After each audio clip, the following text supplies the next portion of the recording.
Donc bienvenue à cette session, je vais vous présenter Docker, dont je pense que vous avez déjà entendu parler. Donc cette session s'appelle de zéro à Hero. Je ne sais pas s'il y en a parmi vous qui partent de zéro, mais je vais essayer de vous l'introduire, je vais essayer de vous le présenter. En partant du principe que vous n'y connaissez rien, comme ça vous pourrez rattraper à n'importe quel niveau. Je me présente très rapidement, je m'appelle Nicolas Deloff, je suis organisateur du Bryce Camp à Rennes, qui est une conférence comme celle-ci, et du Java User Group, le Bryce Jug, ainsi qu'un certain nombre de user groups qui gravitent autour. Je travaille essentiellement sur Jenkins, en tant qu'ingénieur support chez CloudBees, où je contribue au plugin Git, et puis je travaille en ce moment sur des plugins Docker. D'où ma présence ici. Ça n'a rien à voir, c'était un slide pour l'Agile Tour que j'ai oublié de retirer, voilà. Alors juste comme ça, pour se faire une petite idée, est-ce qu'il y en a parmi vous qui sont clairement plus dans la partie product owner, maîtrise d'œuvre et des choses comme ça? Des gens entre guillemets qui sont plus forcément très techniques. On n'en a pas. Des développeurs. Ouais. Des gens qui font plus de l'intégration, test, qualif, choses comme ça. Des vrais sysadmins, des mecs qui sont root et tout ça avec des barbes comme ouais. Voilà, on en a, très bien. Ça, c'est marrant, ils ont tous des barbes. Et des managers. J'ai pas beaucoup de cravates, mais... Ah, là. Je peux pas dénoncer, hein, mais... Alors c'est marrant, à l'Agile Tour, j'en avais un de chaque. Au moins, ça permettait de discuter. Bon, alors, ma petite offrande au dieu des démos, parce qu'on sait très bien que c'est des démos. Alors, pourquoi Docker? Donc moi, je vais prendre le point de vue du développeur, parce que c'est un petit peu majoritaire ici, je m'y attendais. Moi, en tant que développeur, ça m'arrive d'écrire du code. En général, je fais ça sur un laptop qui, je pense pour pas mal d'entre vous, est sous Windows. Histoire que ça soit pas trop pénible, je fais ça avec le plugin Maven GT, comme ça se recharge vite. Je suis content, j'écris tout plein de code. J'ai une intégration continue. Alors, c'est souvent un PC sous un bureau de quelqu'un sur lequel on a foutu une Ubuntu vite fait, et puis on fait tourner un Tomcat. Bon, donc ça nous permet de découvrir des choses. Et puis ma prod, c'est un rack quelque part, même en sachant d'ailleurs où est le quelque part. Donc je n'ai pas forcément une idée très précise de l'aspect technique. C'est assez probable que j'ai un truc genre Red Hat Enterprise Linux qui serve d'OS, avec un JBoss dans le même champ, même si c'est pas pire que ça, un WebSphere ou des trucs dans ce genre-là. Et alors bon, on me dit ouais Java c'est portable et tout, ouais Java c'est portable. Et puis des fois ça porte pas si bien que ça. Donc voilà, j'ai des problèmes. Alors celui-là, par exemple, moi je l'adore. Celui-là, c'est l'histoire de la séquence UTF-8. On sait tous, quoi. Ouais, il y a un problème d'encodage. Mais voilà. Alors moi, quand j'avais ce genre de problème, j'ai été voir des gens qui faisaient des conférences DevOps et qui m'ont présenté des tas d'outils géniaux pour pas avoir ce problème-là. Ils m'ont dit, tu vas voir, tu fais Vagrant, tu as une ISO de ta production, ça se démarre et du coup, tu peux vraiment faire tourner ton appli dans son environnement de production. Alors bon, on va faire ça, hein. Hop. Donc voilà, c'est pas lui. Voilà, je vais démarrer une VM, une Ubuntu. Donc là, j'ai VirtualBox qui démarre, qui me fait un beau setup. Alors il boot. J'ai une Ubuntu qui va partir. Elle initialise plein de trucs, c'est chouette là, les machins, les USB, des file system, des démons, des randoms, des inits, des plymouths. Bon. Et peut-être que là, il se passe des trucs, et là, peut-être, normalement, ça y est. Là, je peux voir ce qui s'est passé. Bon, là, j'ai même pas cherché à me loguer, démarrer Tomcat, quoi que ce soit. Bon, on tourne là sur un démarrage brut à une vingtaine de secondes, mais si c'est pour avoir modifié une règle CSS et voir le résultat, c'est pas immédiat. Donc c'est un peu chiant, quoi, autrement. J'arrive à quitter. Pas d'où la main gauche. Donc c'est l'approche VM, c'est possible. C'est possible. En fait, ce que fait un VirtualBox, c'est que il prend votre matériel, votre OS, tout ce qu'il y a dessus, file system, les divers démons qui tournent, et puis il démarre un tout petit process qu'on appelle un hyperviseur, dont le rôle, c'est d'émuler tout ce qu'on a déjà, c'est-à-dire un processeur, de la mémoire, un disque dur, du réseau, des choses comme ça. Donc, on s'en sait léger.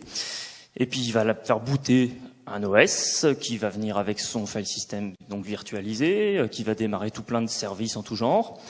sur lequel je vais devoir aller bricoler d'une façon ou d'une autre pour rajouter mon JDK, le code de mon application que je vais enfin pouvoir démarrer, pour avoir 2-3 bidules en mémoire qui me permettent de voir ce que ça donne. Donc bon, c'est pas super instantané tout ça. Alors, what, comme on dit en bon anglais. Il y a quand même un truc qui marche pas trop mal, heureusement, depuis quand même presque une décennie maintenant, c'est que si on a le bon goût d'avoir la même architecture CPU, entre la VM et l'autre, donc typiquement sur du Intel ou de l'AMD, il y a ce qu'on appelle de la virtualisation hardware, c'est-à-dire que les process qui sont dans ma VM, ils utilisent le vrai processeur qui est en dessous. Parce que sinon, si on a parmi vous, par exemple, qui se sont amusés à faire tourner un environnement ARM sur une machine Intel, c'est possible. Ça va quand même plus vite qu'une Raspberry, parce qu'il faudrait vraiment le faire. Mais on sent qu'il y a un sérieux coup de frein quand même. L'émulation du CPU, c'est pas du tout gratuit. Donc globalement, une VM, c'est mettre un bateau sur un bateau. C'est possible. De là à dire qu'on a envie de faire ça. Alors en plus, ce qui est très sympa, c'est que voilà, on démarre une VM, c'est-à-dire on démarre un OS, donc on a tas de trucs. Alors, je sais pas si vous connaissez ce jeu qu'adorent mes gamins, où il faut retrouver le bonhomme, voilà, qui est tout là-bas. J'ai mis un certain temps d'ailleurs quand j'ai chopé l'image pour voir où il était. Mais c'est typiquement un système Unix. Vous faites un PS et F pour voir qui est-ce qui tourne. Des process de partout. Il y en a plein, vous avez aucune idée de ce que c'est d'ailleurs. Et vous, ce qui vous intéresse, c'est la pauvre petite JVM qui est là, qui lance 3 trucs. Bon, des fois, ça peut être bien pire.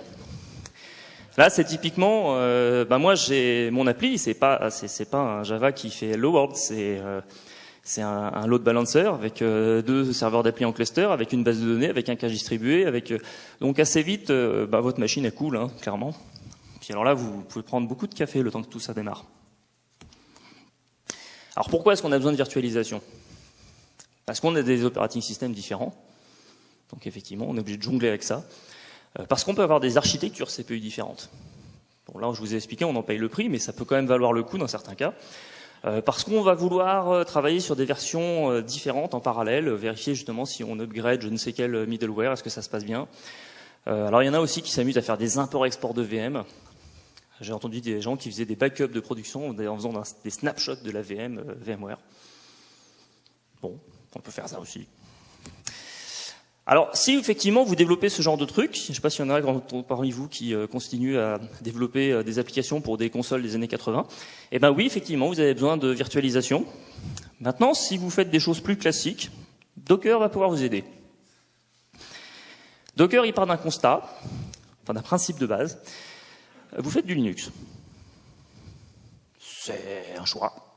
C'est un peu moins vrai depuis l'annonce qu'ils ont fait il y a quelques jours avec Microsoft, enfin, quoique c'est pas encore arrivé dans nos desktops. Mais l'idée générale, c'est de dire, voilà, votre cible, c'est un Linux. Alors, celui que vous voulez, du Ubuntu, du Fedora, du CentOS, enfin, le truc, du OpenSUSE, même si ça vous amuse.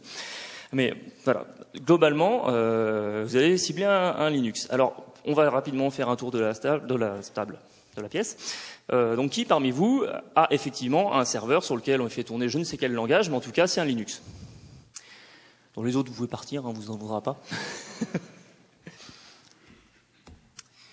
Donc l'idée, on va voir ce que ça donne. Parce que moi, ça tombe bien, je fais tourner un Linux. Donc celui-là, on va le laisser. Hop, on va aller là. Alors, donc la commande équivalente, c'est Docker Run. Tout à l'heure, je faisais un start VM. Alors je vais lui dire de fonctionner avec un terminal interactif, comme ça on voit ce qui se passe, c'est plus sympa. Et puis je lui dis, démarre-moi Ubuntu 14.04, la même. Puis j'aime bien avoir un shell pour faire des trucs dedans, donc je suis en train de faire un bash. Et voilà. Donc je suis dans un Ubuntu, je ne sais pas si vous avez des Mac, mais enfin ça ressemble pas du tout ça à la racine d'un Mac. Je peux aller voir des trucs plus raffinés. Voilà.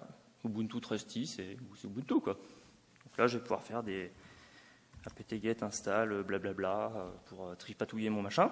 Je peux même faire des choses marrantes. Par exemple, ça. C'est rigolo, ça. Ouais, faites gaffe à bien être dans le conteneur. Et puis, là, on est un peu emmerdé quand même. On peut encore faire exit. Et puis, du coup, on peut repartir d'un conteneur tout gentil où on peut à nouveau faire des choses. Donc on a vraiment l'expérience de la VM.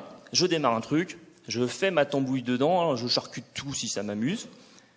J'arrête la VM, donc celle-là c'est pas une VM, mais on va garder ce mot-là pour l'instant.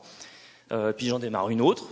Puis là, du coup, je repars sur un environnement propre où je peux recommencer ma tambouille. Donc en termes de développement, ça veut dire que, en gros, je démarre, vous l'avez vu, c'est quasiment instantané. Hein. Je démarre, j'ai mon Ubuntu, donc mon appli va se lancer. Bon, alors évidemment, si vous lancez un truc qui met 3 heures, bon, il mettra 3 heures aussi.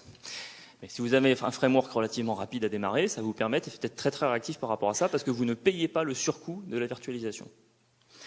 Enfin, vous le payez un chouille. Alors ça, pour le voir, il faut aller chercher dans des trucs un peu plus raffinés. Déjà, il faut une machine qui va moins vite. Alors j'ai amené la Raspberry, ça va beaucoup moins vite.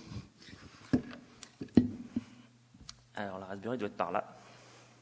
Alors, quand je ne me rappelle pas les options, j'ai fait un script pour me connecter. Ah, bah alors c'est pas sympa ça. C'est pas sympa. Bon, on va la rebooter. C'est bien, ça boot vite. Ah. Je vais sortir de mon conteneur tant que j'y suis. Alors, Raspberry Pi. Il n'est pas encore là.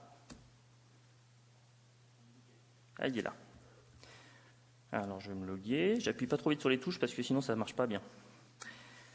Bon, je vais lancer le Docker, mon Docker. Vous m'excuserez, je suis obligé de passer par ce Docker. Là, je lance un derrière. Il va faire tout un tas de trucs. Et on va revenir sur un environnement propre. Voilà. Donc là, je suis sur une Arch Linux parce que c'est vachement plus marrant. Et puis, je vais faire comme tout à l'heure. Docker Run, un interactif. Alors là, je ne fais pas une Ubuntu. Je fais un truc spécial. Je suis obligé d'utiliser une image pour la Raspberry. C'est un processeur ARM, donc c'est pas les mêmes images. Et donc, je prends une Raspberry Pi, Raspbian. Il y a un Raspbian, voilà. Et puis un shell. Et là, c'est un chouille plus lent. Je vous l'accorde. Bon, je n'ai pas cherché à installer VirtualBox sur la Raspberry Pi, je ne suis pas tout à fait convaincu. Je vais pas essayer en même temps de lancer juste un bash. Oui, c'est quand même plus vite. Hein. Bon. Enfin, toujours est-il qu'il y a quand même, effectivement, là on voit qu'il se passe un truc. Donc il y a néanmoins, il y a une petite différence. Mais enfin bon, si vous dites, si ça tourne même sur une Raspberry Pi, c'est quand même que ça doit être assez léger. Alors l'astuce, en fait, c'est un peu comme l'astuce du processeur Intel. C'est on vous dit, ouais, en fait, on rajoute une contrainte dans notre grosse pile de tas de trucs là. On dit, on met du Linux là, on met du Linux là. Puis on se rend compte que du coup, on a un noyau Linux qui va faire passer par 50 couches pour causer avec un noyau Linux qui est le même en fait. Et on se dit, on n'a qu'à tout virer, quoi, ce sera plus simple. Puis du coup, ça allège sensiblement. Alors s'il y en a parmi vous qui ont déjà utilisé la commande chroot, ça doit vous dire quelque chose.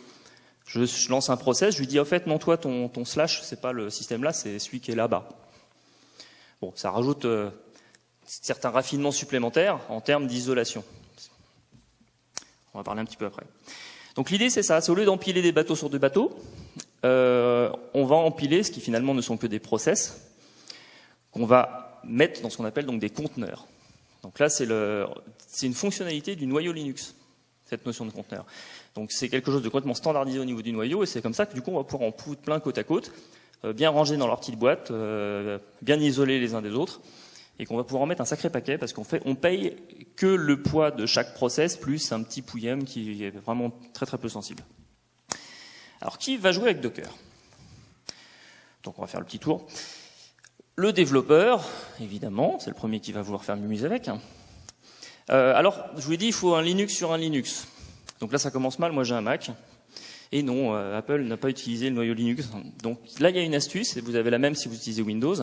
C'est que vous allez installer ce qu'on appelle boot to Docker. C'est une VM. Désolé, elle revient, la VM. Mais une seule, qui fait 20 mégas, un truc comme ça. Vraiment le truc minimal qui est prévu juste pour être capable de lancer des conteneurs Docker. Hein, vous ne pouvez pas installer des paquets système dedans. Il n'y a pas de gestion de paquets, quoi. Ça lance du Docker, point. Donc vous le lancez une fois, puis vous l'oubliez. Et après, vous êtes peinard. En tout cas sur Mac. Sur Windows, c'est un peu plus laborieux. Bon, de toute façon, sur Windows... en tant que développeur, ce qui est sympa aussi, c'est quand vous avez besoin d'un middleware, que vous voulez tester un truc, ça vous permet d'aller très très vite. Plutôt que de vous taper le manuel d'installation qui parfois peut être quand même assez laborieux, vous faites un Docker Run Mongo, ça doit être même un Docker Run MongoDB, je crois, enfin peu importe, un Docker Run MySQL, un Docker Run Jenkins, par exemple, s'il y a une image officielle maintenant. Le truc, il prend l'image qui correspond, et puis il la démarre pour vous, et puis elle est censée être prévue justement pour venir avec tout ce qu'il lui faut pour bien démarrer, et toute la conf nécessaire pour avoir un environnement type. Ça, c'est vraiment, si vous voulez tester une techno, ça permet vraiment de faire joujou, et puis surtout de ne pas exploser votre disque avec des manips un peu hasardeuses. Pour ceux d'entre vous qui ont essayé de faire des updates de version de Ruby, par exemple. Bon, après, il y a évidemment notre use case de base, c'est « je comprends pas, ça marche chez moi ». Bon, voilà, on a tous le même environnement qui tourne, c'est notre environnement cible, avec telle version de Linux, tel paquet, telle librairie machin, tel ensemble de settings en fait qui correspondent à la façon dont on veut que notre process tourne. Donc ça, on va pouvoir le partager. On va pouvoir créer une image Docker qui permet de reproduire un bug. On a mis une version un peu merdique de l'appli dans une configuration particulière, hop, on fait l'équivalent d'un snapshot de VM, enfin on crée une image Docker qui correspond à ça. Puis on dit au petit copain, tiens, voilà, je l'ai publié, prenez-la, démarrez-la, vous allez voir, ça crache. C'est quand même pratique pour expliquer comment reproduire un bug. Par la manière la plus légère, mais voilà, c'est ce cas-là. Alors, ce qui est très intéressant aussi dans Docker, c'est qu'ils ont mis en place la possibilité de définir la façon dont on crée les images, donc qui sont des images binaires, des containers, sous forme de fichiers script, ce qu'on appelle un Dockerfile. Donc là, c'est un pur fichier texte dans lequel on va décrire comment est-ce que on construit l'image cible. Alors, je vais vous montrer rapidement à quoi ça ressemble.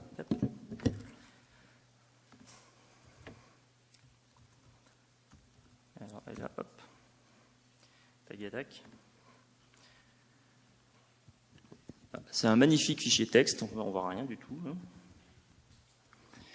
On a une image de base, donc là il existe une image officielle Java qui vient avec l'OpenJDK déjà installé, donc tant qu'à faire c'est fait.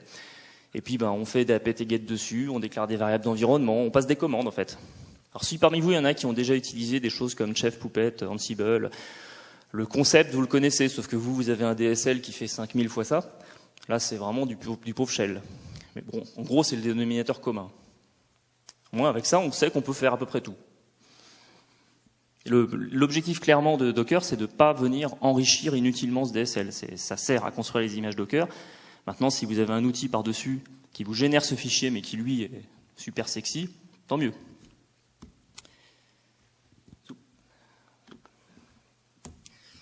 Alors après, il y a le testeur, qui est un mec qui a une belle chemise d'ailleurs. Le joueur du grenier, pour ceux qui ne connaissent pas. Le testeur, il va pouvoir faire joujou avec son infra, parce qu'en gros, il va avoir une image Docker pour chaque commit. Donc, il va pouvoir démarrer une image qui correspond à la base de données avec les données de référence déjà injectées dedans. Donc, tout ce genre de choses-là. Vous pouvez imaginer un petit peu tous les scénarios que ça représente. Ensuite, le testeur, des fois, il est pas vraiment humain. Alors, je vais vous montrer un peu ce que ça peut donner. Si j'arrive à basculer. Donc, lui, celui-là, il s'en va, celui-là, il est là. Donc, je suis en train de bosser sur un plugin qui s'appelle pas plugin Docker parce qu'il y a déjà un mec qui a fait un plugin Docker. En gros, il a pris le nom, donc je l'ai appelé Okidoki parce que c'est rigolo. Et hop, il est là. Donc l'idée, c'est tout simplement que mon Jenkins, il a à sa disposition une machine qui sait lancer des conteneurs Docker. Donc ça peut être soit directement votre machine Jenkins, soit potentiellement un certain nombre d'esclaves qui sont dockerisés. On va pouvoir passer des commandes Docker Run dessus. J'aurais pu brancher ma Raspberry, par exemple. Puis là, j'ai mon repo avec une magnifique démo dessus. D'ailleurs, on va aller la prendre parce que ça va servir après. Hop. Et puis, il y a un petit truc ici où je lui dis, mon build, je veux qu'il s'exécute à l'intérieur d'un conteneur.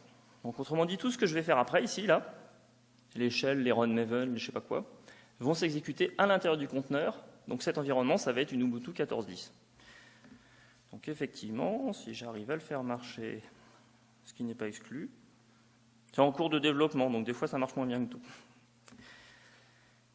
il va vous dire qu'il récupère mon repo. Effectivement, il a fait un Docker run avec plein de commandes, plein de paramètres, peu importe. Et on voit qu'on a un contenu dans le /var qui correspond à une Ubuntu standard et qui n'a rien à voir avec ce que moi j'ai sur mon OS.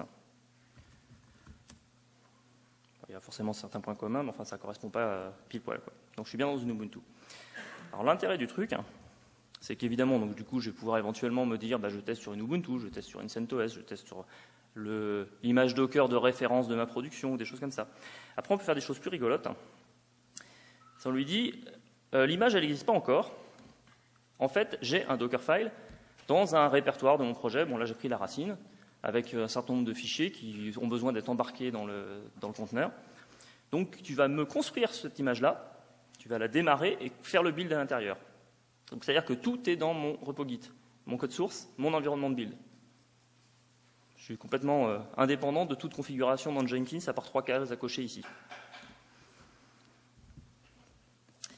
Et donc là, quand ça veut bien. Donc là, effectivement, j'ai des trucs et j'ai un magnifique répertoire Atren qui est apparu ici. Parce que la semaine dernière, j'étais à l'Agile Tour Rennes. Donc voilà, j'ai fait une super image qui crée un répertoire. Alors, on ne voit pas que ça va être dur de trouver le... Hop.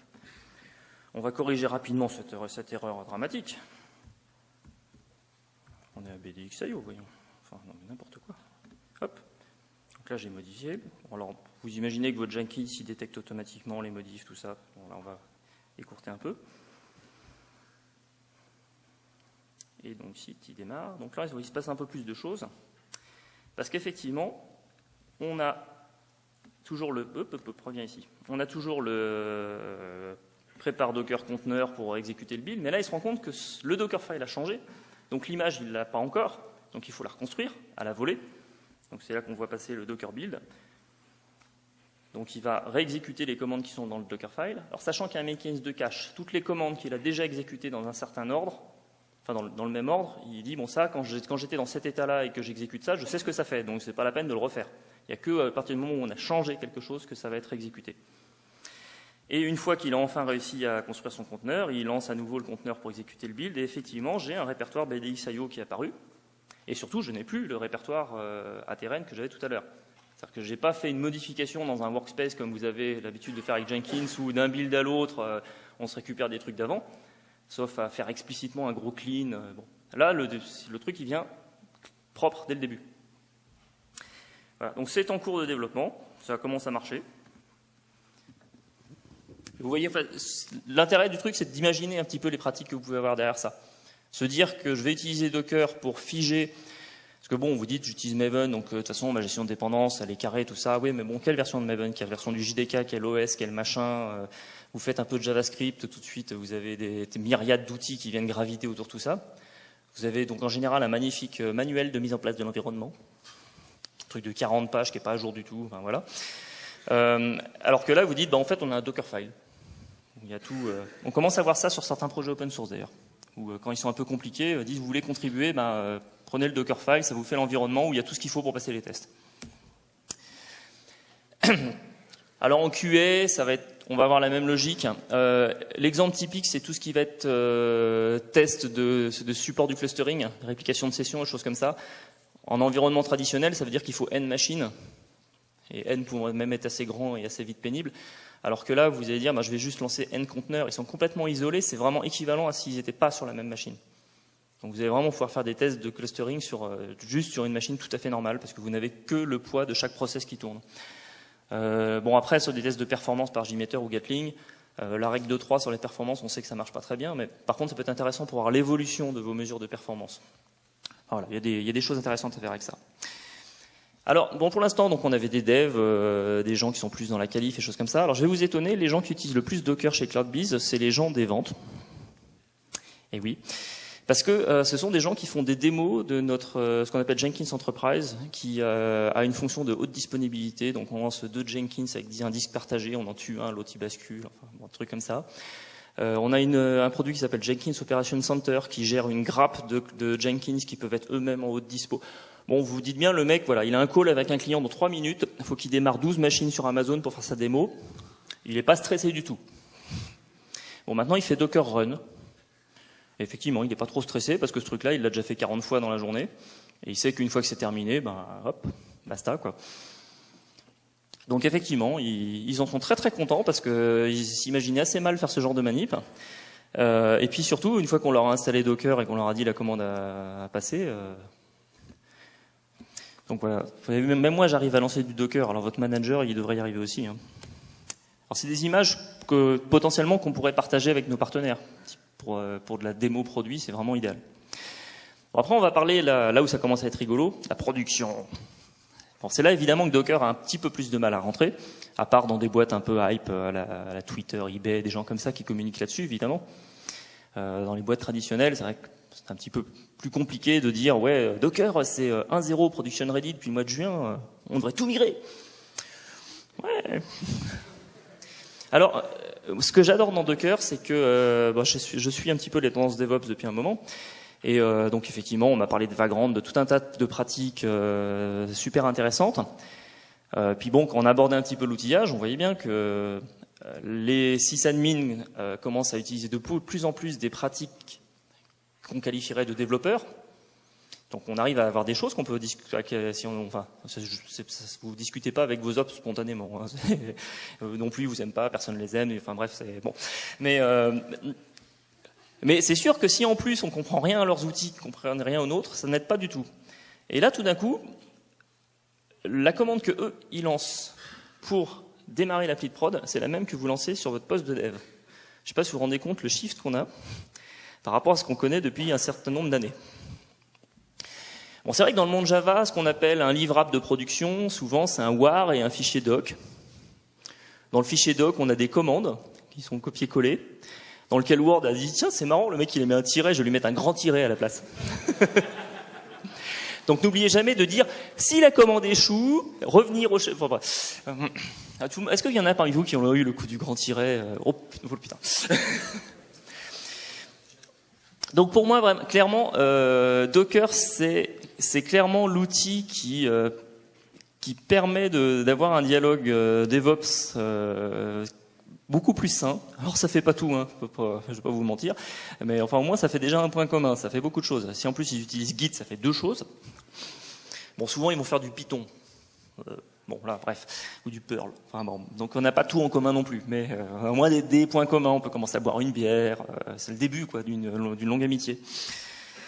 Parce que bon, quand on parle de DevOps, en fait, on parle de faire causer ces deux mecs ensemble. Donc on a un dev qui est convaincu que bah, c'est bon, je suis root. Moi, en fait, je me suis rendu compte que j'étais DevOps depuis super longtemps, quoi. À l'époque, moi, j'avais un site sur Multimania, pour les plus vieux d'entre vous. Je faisais un FTP dessus, j'éditais le fichier PHP, hop, mon site était en prod. C'était génial. Bon, et puis, en fait, les vrais ops, ils n'ont pas exactement ce raisonnement-là. Donc, les faire causer, c'est pas simple. Et un cas typique que moi j'ai eu, on fait une application, des logs de partout, on apprend à 2 semaines de la livraison qu'en fait, sur la prod, il y a des règles. Les logs, on les met pas n'importe où. On doit les mettre dans un répertoire qui est backupé, machin. C'est pas déconnant, hein, avoir un backup des logs. C'est pas déconnant. Sauf que bon, bah, évidemment, comme il y a plusieurs applis qui tournent, en fait, chaque appli, elle a un montage dans le chemin, il y a un identifiant qui est l'identifiant de production de l'application, qui est connu le jour où on met en production. Parce qu'elle rentre dans les outils administratifs, machin, que nos amis sysadmins se coltinent avec joie, puisque eux aussi adorent les magnifiques outils. Enfin bref. Et donc on a ce point commun aussi, tiens. Et puis moi je dis, oui, mais je fais comment? Je peux pas livrer mon application avec une conf de login qui va taper dans un répertoire que je ne connais pas encore. Donc je mets des systèmes properties de partout, du log4j qui se reconfigure avec des fichiers externes et des profils Spring et des machins dynamiques. Et en fait, il y a un mec qui me dit, mais tu te fais chier, tu fais du Docker. Toi, tu logs dans varlog, comme ça semblerait assez logique de le faire. Même tu balances tout sur la console, quoi, t'emmerdes pas. Et puis, bon, ça c'est un cas un peu plus extrême.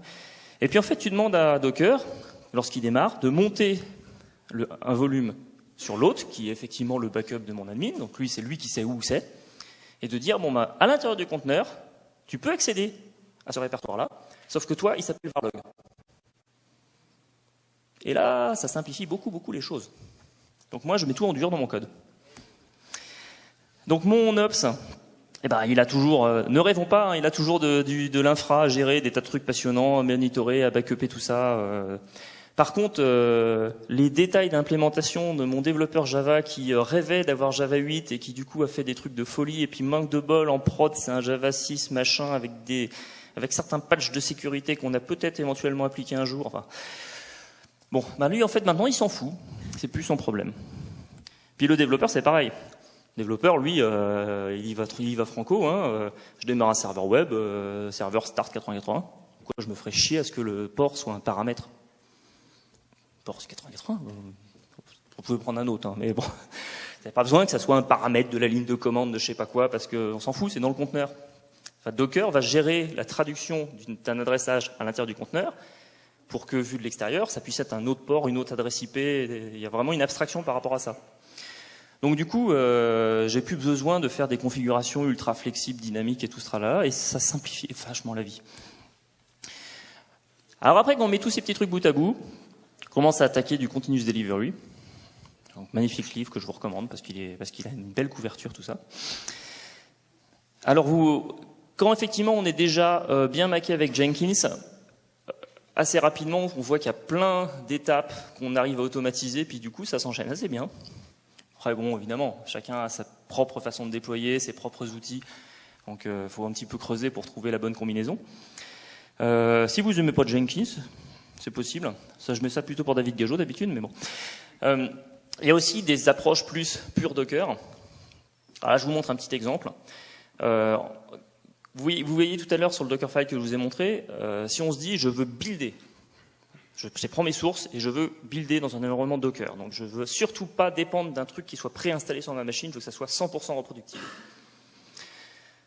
Premier problème, ça veut dire que dans mon image Docker, je vais être obligé d'installer non pas une JRE mais un JDK, avec tout plein de dépendances qui vont arriver, qui sont des dépendances de test, de build, je sais pas quoi. Je vais me retrouver complètement pollué par des choses qui sont liées à mon environnement de compilation. Puis à la fin, j'ai un jar, ou un war, enfin un truc. Et puis mon environnement de prod, bah lui, normalement, je devrais juste faire un from CentOS, rajouter la JRE qui va bien, rajouter mon war, fini. Donc on est obligé un petit peu de décorréler ces deux étapes-là. Alors ce qu'on a vu pour l'instant, c'est d'avoir un premier Dockerfile qui sert à faire le build, donc qui définit tout ce qui est nécessaire en termes de prérequis dans le build. On va construire une image, et si on exécute cette image, en gros, elle nous fournit le binaire de l'appli, le war. Ça, on va le piper dans un autre conteneur Docker, qui, lorsqu'on le build, il prend ça en entrée, et lui, il construit l'image de production. Et ce que j'ai pu faire aussi, c'est du coup, après, on peut se dire, là, on a une image de production qu'on va pouvoir utiliser à partir d'un autre container qui, lui, est en charge de lancer Cucumber et de faire passer des tests d'acceptance. Donc on commence à utiliser Docker à tous les étages à ce niveau-là. On peut commencer à faire des choses assez raffinées. Bon, faut être un peu inventif, hein. Clairement, je ne veux pas faire de la pub pour Jenkins, hein, c'est pas comme si j'étais là pour ça. Mais bref. Alors après, il y a des gens qui s'amusent. Donc là, c'est un slide qui a été publié par eBay. Je vous épargne la partie Mesos, ça je sais que ça existe. Toujours est-il qu'eux, donc en gros, ils ont un Jenkins et de temps en temps, ils ont besoin de builder. Alors ils se sont dit, nos esclaves Jenkins, ce sont des conteneurs Docker. Donc c'est le premier qui est ici. Et donc mon conteneur Docker, il sert à démarrer un slave Jenkins, donc j'ai un environnement prêt pour builder. Et en fait, ce qu'il va faire, ce slave Jenkins, c'est lui-même construire un conteneur Docker. Donc on se retrouve avec un Docker dans du Docker. Parce que oui, on peut mettre un Docker dans du Docker. On peut mettre même un Docker dans du Docker dans du Docker. Donc David s'est amusé à faire un calcul de suite de Fibonacci comme ça, où chaque niveau lançait 2 conteneurs Docker à l'intérieur. Il est monté à 13, je crois. Bon, c'est ce que ça a explosé un peu quand même, mais c'est pas directement prévu pour ça. Mais il n'y a rien qui empêche de le faire.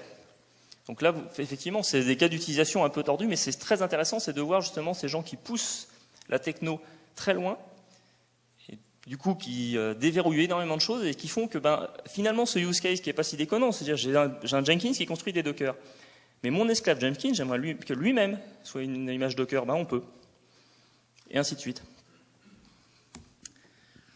Alors où est-ce qu'on va envoyer tout ça ?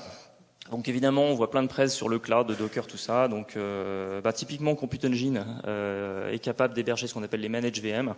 C'est-à-dire que vous n'êtes pas sur le côté IaaS où vous démarrez vos VM et vous faites tout à la main. On n'est plus sur le côté App Engine où vous avez droit à certaines API mais pas tout parce que c'est pas sécure, machin. Vous êtes un truc entre les deux, vous débarquez avec votre image Docker, que vous avez tripatouillé à votre sauce, et vous bénéficiez de l'élasticité de la plateforme Google. C'est une solution assez intéressante qui est en train de mûrir. Après, il y a une panoplie d'autres acteurs. Je vous ai mis more to come parce que bon, on en voit apparaître assez régulièrement. Il y a des gens qui s'amusent à faire tourner ça sur Raspberry, donc je leur ai piqué l'idée. Puis il y a bien sûr tout ce que vous allez pouvoir faire tourner chez vous, qui sont pas ceux qu'on entend le plus. Évidemment, c'est pas forcément ceux qui communiquent le plus sur ces sujets-là. Alors, ce qui va être intéressant derrière, c'est ce que ça va changer justement. Il y a une phase de migration de votre production, certes. Une fois que vous êtes rentré dans cette logique-là, vous allez penser vos applications de manière différente.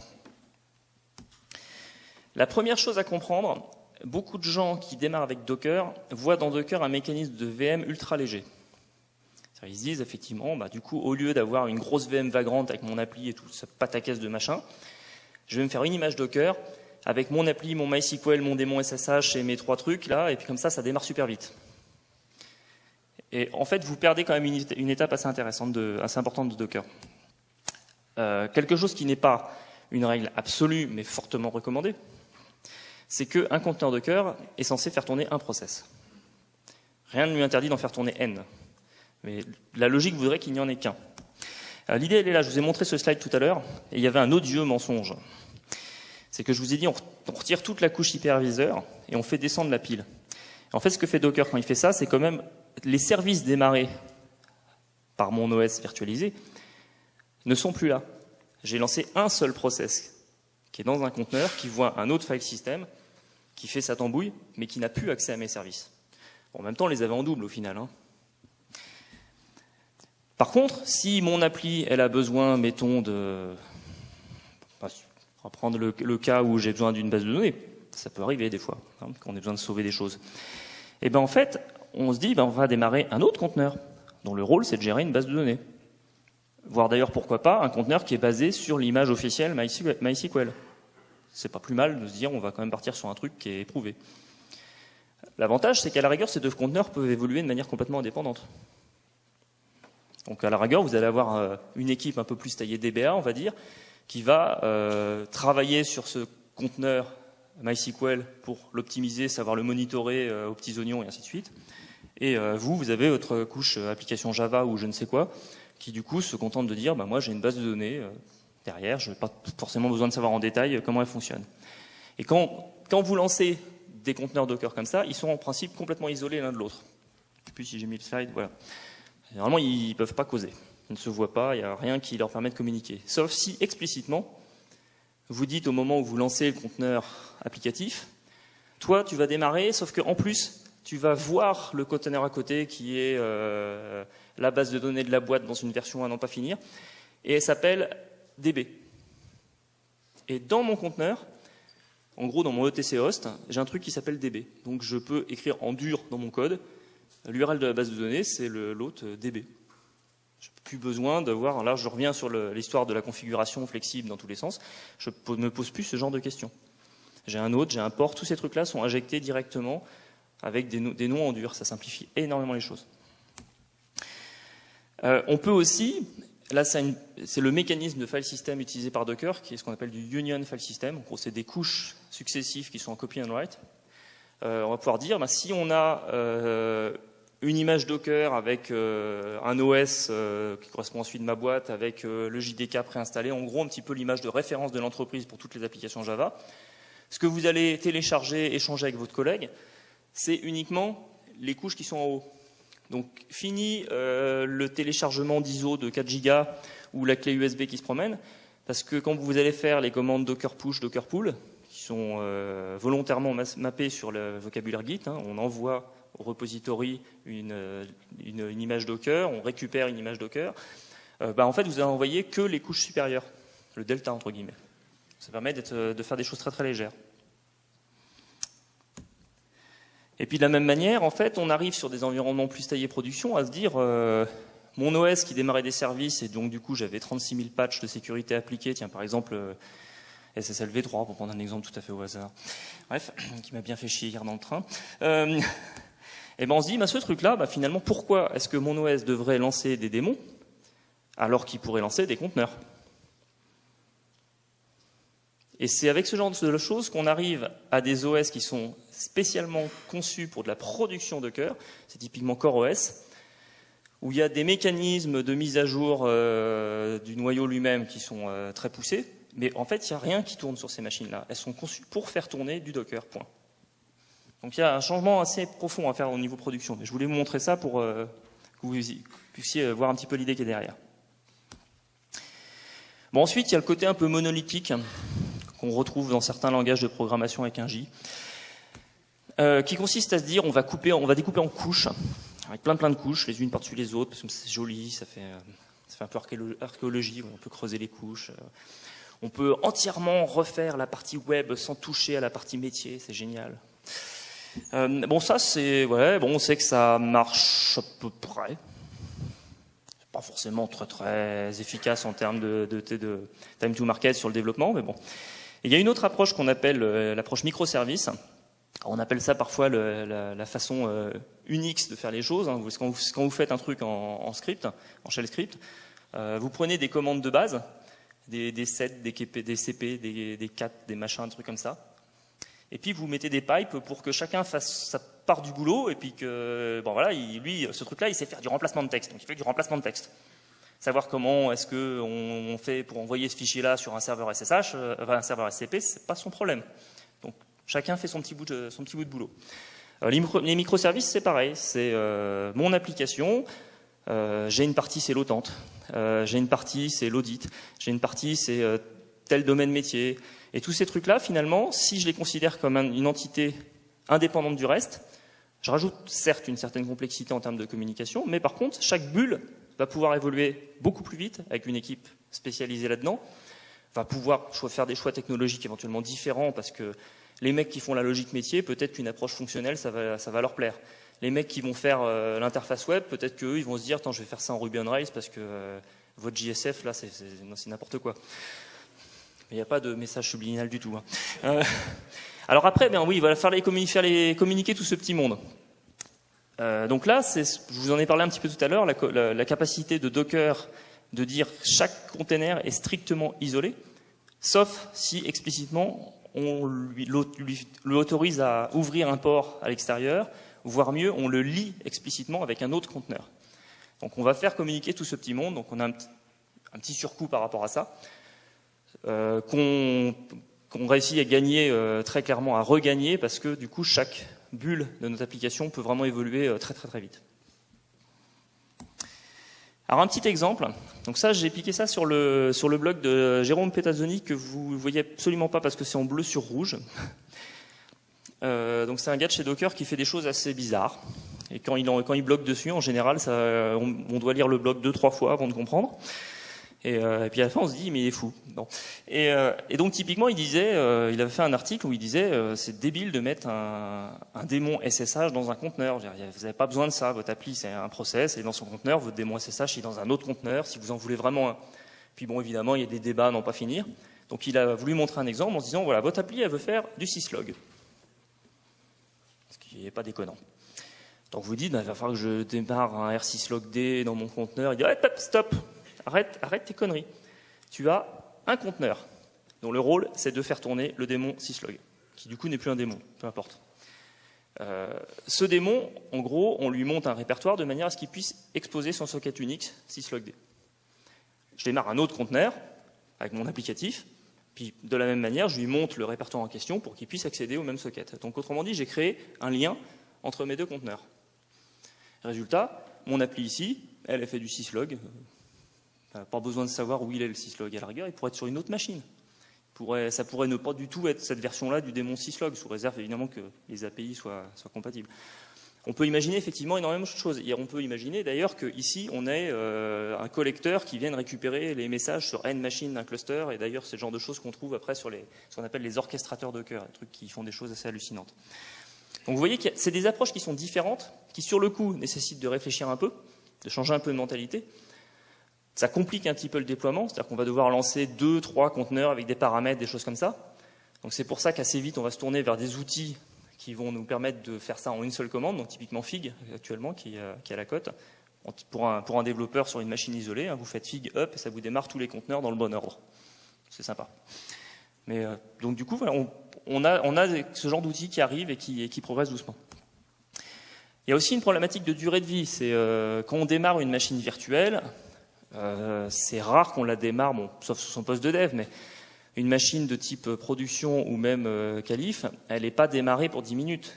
Elle est démarrée pour parfois des années. Enfin, en tout cas, ça se compte en jours, en semaines, en mois. Et donc du coup, on va mettre des tas d'outils pour que ce truc se reconfigure à chaud. C'est le principe de tout ce qui est chef, poupette et compagnie. Alors que là, on est dans une autre logique. On se dit, mon conteneur, c'est ce qu'on appelle les infrastructures immuables. Mon conteneur, il change jamais. Il a été conçu comme ça. Je veux pouvoir le redémarrer tel quel, n'importe quand.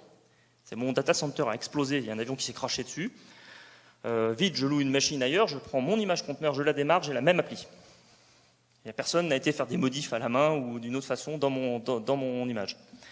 Ce qui veut dire que quand j'ai besoin de faire une modif, quelle qu'elle soit, je dois fournir une nouvelle version de l'image. Ça fonctionne vraiment par incrément. Donc ça veut dire qu'on va se retrouver assez rapidement à redéployer en permanence la version N+1 de mes différentes images de mon applicatif. Alors en termes d'archi, ça veut dire que vous avez prévu qu'il y ait des espèces d'interruptions de connexion entre vos conteneurs. Ou alors sinon, vous faites comme tout le monde, vous mettez une jolie page, désolé, nous sommes en maintenance, et puis vous redémarrez tout. Puis ça marche bien aussi. Mais si vous avez un truc qui est capable d'accepter des déconnexions et de se reconnecter derrière sans se cracher, c'est quand même plus sympa, hein, c'est plus propre. Et donc typiquement un exemple du coup qu'on a revécu là avec une nouvelle faille d'OpenSSH. Donc là j'avais pris l'exemple de Heartbleed. C'est bon, voilà, vous avez l'annonce, il y a un putain de bug de sécurité monstrueux, machin, il faut absolument régénérer tous vos certificats, mettre à jour tout ça.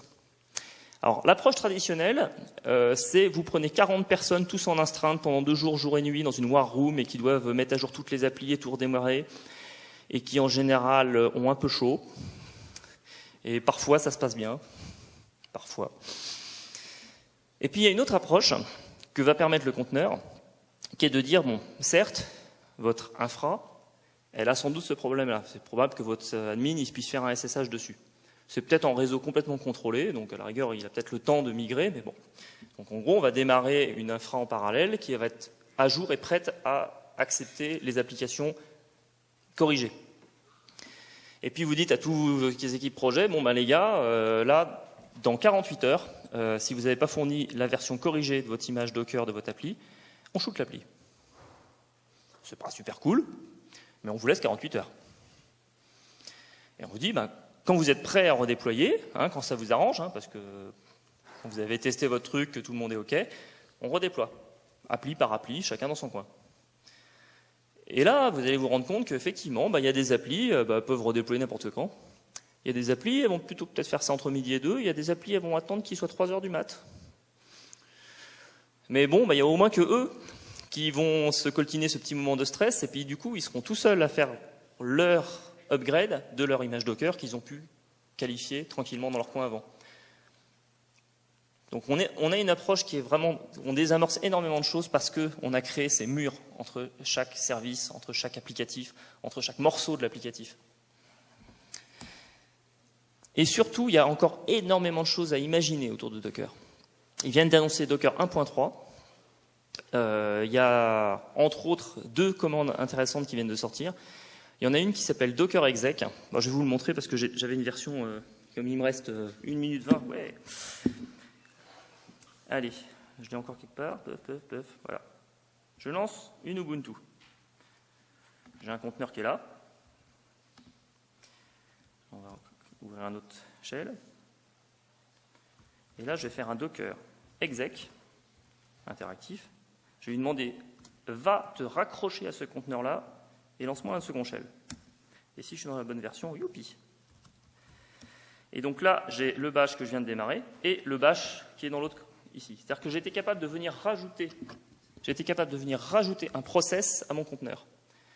Typiquement, les mecs qui se disent, je vais mettre un démon SSH dans mes conteneurs parce que des fois j'ai besoin de m'y connecter pour faire du diagnostic, rhabillez-vous oubliez tous pas ta caisse, tu as besoin de te connecter, Docker exec.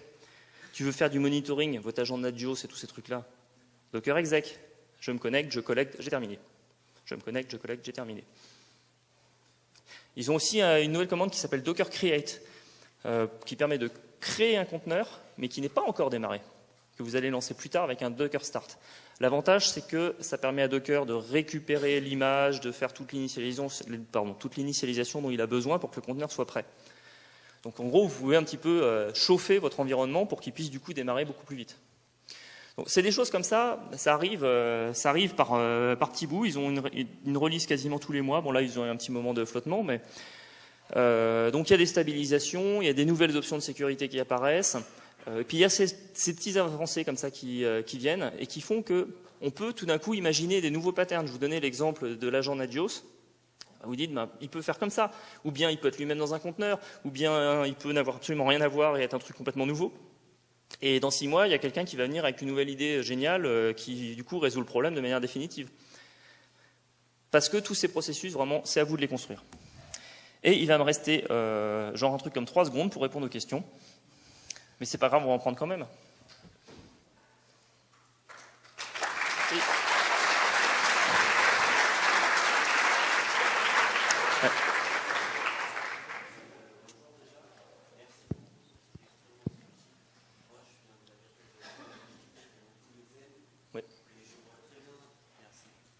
On m'entend? Ouais, super.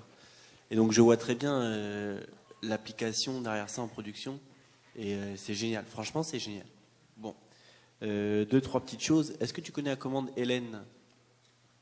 Enfin bon, bref, c'est pas grave. Hélène, enfin, oui, la commande, oui, Hélène, la standard, oui, quoi, la celle de Unix, oui, d'accord. Oui, c'est ça. Parce que Docker Hélène, ça me disait rien sur le coup, mais. Non, je parlais de Hélène tout simplement. Oui, celle-là, ouais. Enfin bref. Juste une question qui concerne les noyaux. J'imagine que quand tu fais un Docker, il faut au minimum, quand tu l'exécutes sur une machine Linux, qu'on ait le même noyau. Alors effectivement, un des gros mensonges sur lequel j'ai pas insisté, c'est que le conteneur Docker qui a beau dire qu'il fait tourner une Ubuntu, il fait tourner un file system Ubuntu, il n'y a aucun démon, et il utilise le noyau de l'autre, qui peut être un Arch Linux avec telle version de noyau. C'est pas forcément la version de noyau qui correspond à la version d'Ubuntu que vous avez mis dans votre. Donc il y a un petit mensonge par rapport à ça. De temps en temps, il y a un petit mensonge par rapport à ça. Donc effectivement, tu dois toujours administrer ta plateforme et mettre à jour tes noyaux. Bon, après, en termes par rapport au progrès pour le développeur, à part s'il y en a parmi vous qui dépendent vraiment d'une version particulière du noyau, la plupart d'entre vous, le problème qu'ils ont, c'est qu'il n'y a pas cette version machin de la libc, il n'y a pas le JDK8, il n'y a pas FFmpeg ou ImageMagick ou je ne sais quoi. Et à la rigueur, on vous met n'importe quel noyau, vous en foutez, mais putain, mais mettez-moi ImageMagick, quoi. Et là, tout d'un coup, vous l'avez. Alors ouais, il reste ce petit delta. Bon, après, tu restes dans une problématique de maintenance assez traditionnelle de ce point de vue-là. Il faut juste le savoir avant, quoi. Et une dernière chose, je vais choisir parce que j'avais beaucoup de questions. Sinon, je suis encore là après. Ok, on va en parler après. En fait, quid de la résilience? Est-ce que quand tu crées une image Docker et je vais faire, je sais pas moi, un apt-get Apache, je vais installer Apache sur mon Docker, est-ce que je dois sauvegarder mon image telle quelle ou quand je vais sortir de mon image, quand je vais revenir, Apache sera toujours là? Alors, effectivement, je vais pouvoir te le montrer parce que je les ai là, justement, mes images sur lesquelles j'ai fait des conneries, là. Hop, là, jusqu'ici, à chaque fois, je sortais puis je vous disais, c'est bon, on est clean. En fait, on est clean au sens, j'ai plus de process qui tourne. Par contre, mes conteneurs, ils existent encore. Donc, ils doivent être là. J'ai fait un bash, un autre bash, un autre bash, un certain nombre de bash. Donc, en gros, le file system de mon image Ubuntu sur lequel j'ai fait du tricotage, il est dans un état, en termes de Git, si tu veux, il est dans l'index. Tu n'as pas encore commité. Je peux dire, bah tiens, je vais prendre cette image-là et je vais faire un docker commit de ce truc. Je vais lui mettre un tag. Donc, en gros, tu prends ta culture Git et puis tu remplaces par Docker. Bon, c'est assez approximatif, mais tu comprends assez vite l'idée. Et c'est en fait ce que tu fais dans ton Dockerfile. Chaque ligne dans ton Dockerfile va créer un commit. Donc, ce n'est pas un mécanisme qui te permet de faire des sauvegardes d'une image Docker, parce que tu es limité en nombre de layers. Par contre, effectivement, ça va te permettre de partir du principe que quand tu as installé un certain nombre de choses, que ce soit par un Dockerfile ou avec tes petites mains, Tu arrives à un état stable, tu commits et tu publies cette image pour qu'elle puisse servir à quelqu'un d'autre. Et si tu fais rien et que tu te contentes de faire de temps en temps un peu de ménage dans tes conteneurs après avoir fait tes démos, tout ça, effectivement, c'est juste charcuté. C'est le côté plus développeur, je lance un truc, ça marche pas, c'est pas grave, je relance, ça marche pas, je relance, tiens, ça marche. Ça arrive. Y a-t-il une autre question? La dernière. Ici? Oui? Non? Si. Tiens. Moi j'avais une question. Oui, tout à l'heure, tu parlais du syslog qui pouvait être sur notre machine. Alors jusqu'à présent, l'impression que j'ai, c'est que quand tu fais communiquer 2 images Docker entre elles, il faut qu'elles soient sur le même démon Docker. Donc si tu as sur 2 machines, comment tu fais? Alors pour l'instant, la commande link dont je vous ai parlé, effectivement, se fait que sur la même machine. Maintenant, il y a ce qu'on appelle, on commence à voir apparaître ce genre de choses. On a des patterns Docker qui apparaissent. On a ce qu'on appelle le pattern ambassadeur. C'est-à-dire que toi, tu veux communiquer avec un truc. On va dire ton démon syslog. Et de manière à pouvoir créer une espèce de routage, c'est un peu la logique iptable. Tu vas dire, j'ai un truc au milieu dont le rôle, c'est de faire l'aiguillage. Qui, lui, va gérer le fait que mon syslog, en fait, il est remote. Mon syslog, je peux le déplacer à chaud d'une machine à l'autre parce que ce truc-là est capable de gérer ce genre de débranchement en fait, dans le flux entre mon appli et mon démon. Donc tu vois apparaître ce genre de choses-là, d'une part. Et ensuite, ils sont en train de bosser sur ce qui s'appelle LibSwarm, qui est en fait un ensemble de ce qu'ils appellent des noms dans l'environnement Docker. Donc typiquement, tu as le nom log. C'est un truc que n'importe quel conteneur va avoir et à un moment ou à un autre, il va exposer des logs. Donc ton démon Docker va être capable de venir se faire plugger un ensemble d'outils compatibles LibSwarm qui peuvent collecter ce truc-là pour en faire. Donc ça veut dire que tu vas pouvoir utiliser tous tes outils existants sous réserve que tu aies le petit bout de code d'adaptation qui est conforme à cette API-là. Bon, je pense qu'on a terminé. Je reste dans le coin de toute façon, donc n'hésitez pas. Et sinon, @endelof si vous avez des questions. Merci à tous.